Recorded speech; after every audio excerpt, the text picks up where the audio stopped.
I will call the November 13th Licensing Hearings and Public Safety Committee to order.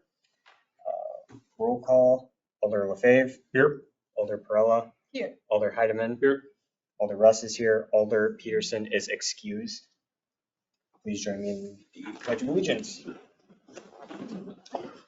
I pledge Allegiance to the flag of the United States of America and to the republic for which it stands, one nation, under God, indivisible, with liberty and justice for all. Alrighty. Since we have a guest here, we'll do a quick introduction. I am Alder Zach Russ, District 8 and Chair of this committee. Alderman Heidemann, 10th District. Krista Migalski, Police Chief. Audrey Katz, Assistant City Attorney. Oh, Melissa Garcia, paralegal. Grazia Perrella, District 7, Alderperson. Robert Lefebvre, District 4, Alderperson. Meredith DeBruin, City Clerk. Chuck Adams, City Attorney. And my name is Ryan Menzer. I was applying for a license. I'm here to answer the questions. All right, thank you. All right, item number 5, I'm looking for approval of the minutes from the October 30th meeting. So approved. Move. Second. All in favor of approving those minutes? Aye. Aye. Chair votes aye, those are approved. Aye. Yes.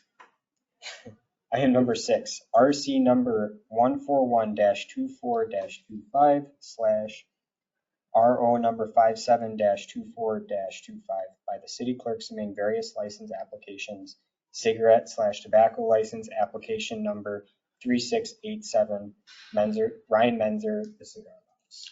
Make a motion to grant the license to Ryan Mesner, the cigar box. Alrighty, would we like to discuss that? Well, we've discussed it one other time here. I don't know. We're not looking at an outlet or something like that. This is a gentleman that's in the business of selling cigars. And he's trying to do something legal. Okay. The only way that he can do it legally is if we grant him a license to be able to sell those cigars in his home. I don't think he's trying to do anything wrong. He's not going to open up a store in his front yard. So, and I think there's a lot of other people that have businesses within this community that don't have any licenses, that don't do anything. They're selling stuff out of their house. So I don't know why we want to punish one person. I don't believe it's punishment, Alder Hyman. I believe that it's about the precedent that the city in the past has done. And from what I understand is that we haven't. So the reason that the recommendation is to deny the license is because Mr. Menzer does not currently have a conditional use permit or a special use permit, and which one he would need depends on what zoning district he lives in. Home occupations require special use permits or conditional use permits depending on your address, basically. There are 3 districts where it would be a conditional use permit, which is a little more restrictive. The rest of the districts require a special use permit, which is a little less restrictive. He hasn't applied for a special use permit or a conditional use permit. And if you grant him a license now, he's not going to be able to use it, and it would be wasting money for him to pay for that license until he goes through that special use or conditional use process. So my suggestion is you have him go through that process. Now, I think there's some question about, as he goes through that process, will he qualify? And there are a couple of issues that will play a role, okay? So special home occupations are economic activities performed within a residence which comply with certain requirements. Barbershops are specifically not allowed. Beauty parlors are specifically not allowed. Dances, schools, funeral homes, restaurants, trailer rentals, clinics, repair shop, service establishments, animal kennels, animal hospitals, and stables are not, but personal and professional services and handicrafts are. Now, the question is the sale of cigars or tobacco products going to fit as a personal or professional service?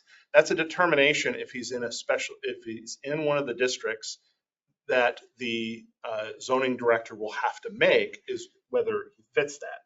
Now, there are 10 regulations, specific regulations. They're in section 105-722 sub S. sub 3 that lists what are the various regulations for special uses. I think most of them we don't know because he hasn't provided a plan, and that's part of what you do when you make the application. Most of them, at least potentially, he can qualify under. The question is going to be, the one particular issue will be, there is a provision that says no stock in trade except articles produced by the members of the immediate family residing on the premises shall be displayed or sold on the premises. That may be a stumbling block for him. I don't know the nature of the business, whether like what he's doing is crafting tobacco products, handcrafting tobacco products. Maybe it will. It's going to depend. We just don't know that information. The other thing is that if he's in one of those districts that allows it as a special use and he doesn't qualify for the special use because he misses it by just one of those requirements, there is a fail-safe that says we will now move you to the conditional use process, which is a tougher process. It's more restrictive. But if you're that close, we'll let you go through that conditional use process. And he could potentially do that. Because he hasn't actually made the application yet, it really would be unwise to grant him the license because it's a license he would not be able to use until he's gone through that process. And that's why we're recommending that you deny it for now. If he goes and he makes an application, he gets that special use permit or conditional use permit, depending on the nature of the business and all that, where he lives, then at that point, it would be appropriate for him to make the application for the license, and you could approve it at that time. Thank you. I just have one question for Mr. Ryan. Now, Yep, you're good. if you are these cigars that you are selling, are they the top end, high brand types that are from like Costa Rica and you know, Nicaragua, yes. Nicaragua and These stuff are like that? Okay. Premium. None of these cigars that you were trying to sell are exempt for sale in the United States because, well, let's say they come from Cuba. Right. Okay. Yeah. Right. I get what our attorney is saying. A conditional use permit may, you know, you may fall underneath that, but you haven't done that yet. I think what we need to do is cross all our T's and dot all our I's, and let's go at that that way. Alder Hyman. Thank you, Chairman. So at any time, were you given those instructions to get a conditional use permit when you applied for this license? So again, we're looking at almost a month of time where he could have been going through that process, but then now he finds out at this meeting that he should have got a conditional use permit. Don't you see? I see. That doesn't make any sense. But also, like, if we grant this permit. No, I'm fine with not granting the. Right, and I agree with you that from the beginning, he should have been alerted Right, of that. yes. I agree wholeheartedly, and we can always work better as a city with our staff for that to happen. Right. Okay.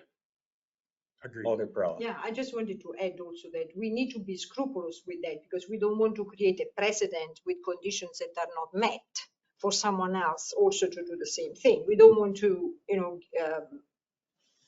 basically grant a permission without going through the steps that the attorney said. But obviously, we don't want to prevent any business from happening, of course. So, and that is clear, right? Because that would not be the purpose of this committee, neither on, I'm sure, on the individual basis. So I think we have to go through that process and see what happens. And I will say, if you've mentioned, Alder Heidemann, that you're aware that there may be other businesses who are basically, flouting the law. Please, if you know of those, please report those because we do actually prosecute people for violating these things. Okay. I will also say there are fewer and fewer and fewer of them, vanishingly fewer of them. But prior to, I believe it was 1965, the restrictions on home occupations were much, much less restrictive. and we do grandfather businesses in. So in 1996, I will tell you, when I moved to Sheboygan in 1996, the first place I got a haircut was actually in somebody's basement. It was not an allowed use anymore, but because they had been running that haircut place since before 1965, it was allowed. Well, again, Chairman, okay, this is the second time this has been to this committee. Why wasn't that information given to us the first time it came before the committee? Because we could have held it until he got his commission. This has been to this committee, back to council, back to committee, and I appreciate all the council representatives that voted to bring this back to this committee. Okay, because we need to give this man some type of a direction as opposed to just, well, look, nothing to see here. I agree, Alderman, and like I said, we can always do better with directing our city employees for future reference to go around about this way. Okay, my next And question. you should check the recommendations, because the recommendations that were provided to you previously did include the same Conditional use information that permit? she has provided to you about special uses. Yeah. Okay. Well then, let me ask you, Attorney, would it be a proper motion to hold this item until he gets that, so he doesn't have to reapply? You can hold it if you want. Okay. What will happen is if he hasn't gotten the permit by the end of June, it will expire anyway. Okay. Motion to hold. Second. Alrighty, all in favor of holding? Aye. Aye. Chair votes aye, that is going to be held. Do you have some direction as to what you need? Otherwise, please contact the attorney's office and they'll get you on the right track. Ideally, what you should do is apply upstairs at Planning and Development, and the director isn't there, but the zoning director is somebody you can talk to. And also take our apologies. We Yeah. should have had this information out to you at a more timely basis. Yep. Thank you. Thank you. All right, we'll move on to item number 7, RO number 74-24-25 by the city clerk submitting a license application class B or B beer license application number 3693, Anique Inc. Staff is recommending granting the license. All righty, any questions? Looking for a motion?